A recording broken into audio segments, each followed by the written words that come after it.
Bonjour et bienvenue à Discoveryland, un présent où le futur se conjugue au passé.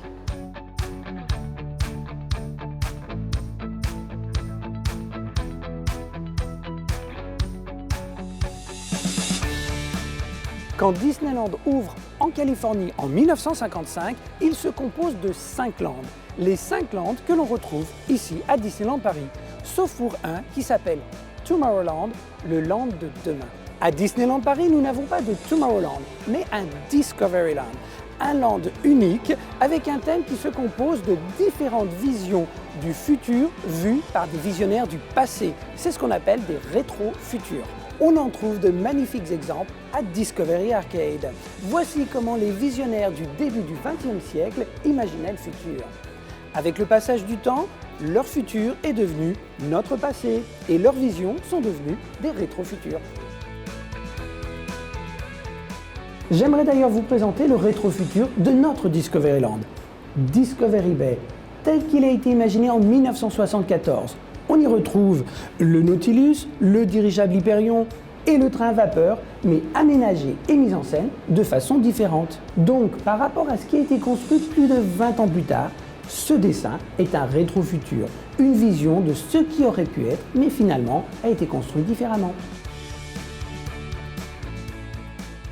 Quand on comprend ce concept de rétro-futur, on comprend pourquoi il n'y a pas de volonté d'unité de façade, de couleur et de matière à Discoveryland. Chaque bâtiment raconte son histoire et son époque.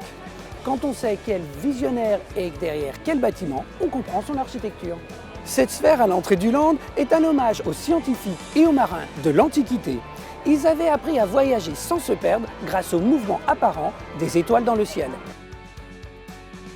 Eureka, le nom du 4e train de Disneyland Railroad, est la célèbre phrase du scientifique grec Archimède, et elle signifie « j'ai trouvé ».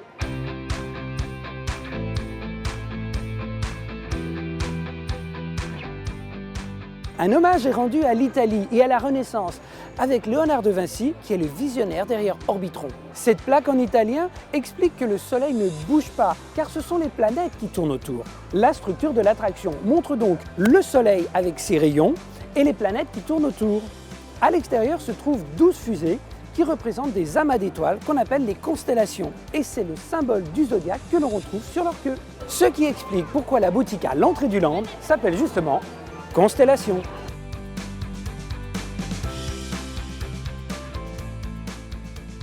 Les magnifiques architectures Belle Époque, avec les structures métalliques et les rivets apparents, renvoient aux expositions universelles parisiennes du début du XXe siècle.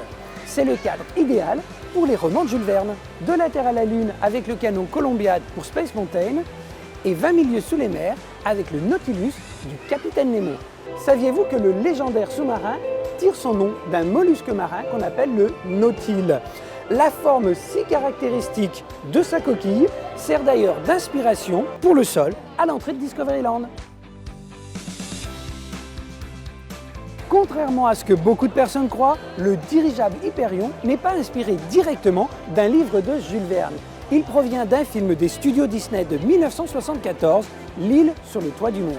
Ce film est d'ailleurs indirectement une source d'inspiration de notre Discoveryland, puisque Discovery Bay a été imaginé en 1974, l'année de sortie du film L'île sur le toit du monde. Walt Disney lui-même est le visionnaire derrière Autopia. Il a créé un programme en 1958 appelé Magic Highways USA qui parlait de l'avenir de l'automobile. Le design des véhicules d'Autopia est inspiré par celui des véhicules dans le programme éducatif. Enfin, ce sont des franchises de films à succès contemporains qui inspirent les attractions les plus récentes de Discoveryland. L'univers de Buzz l'éclair à Buzz Lightyear Laser Blast et l'univers de la guerre des étoiles pour Star Tours. Pour conclure, tous ces rétro-futurs vous plongent dans des futurs qui n'existeront jamais, sauf ici, à Discoveryland. Plus de problème de concordance des temps pour le prochain épisode. Voici le traditionnel indice de Mathieu. Merci de votre fidélité et à bientôt.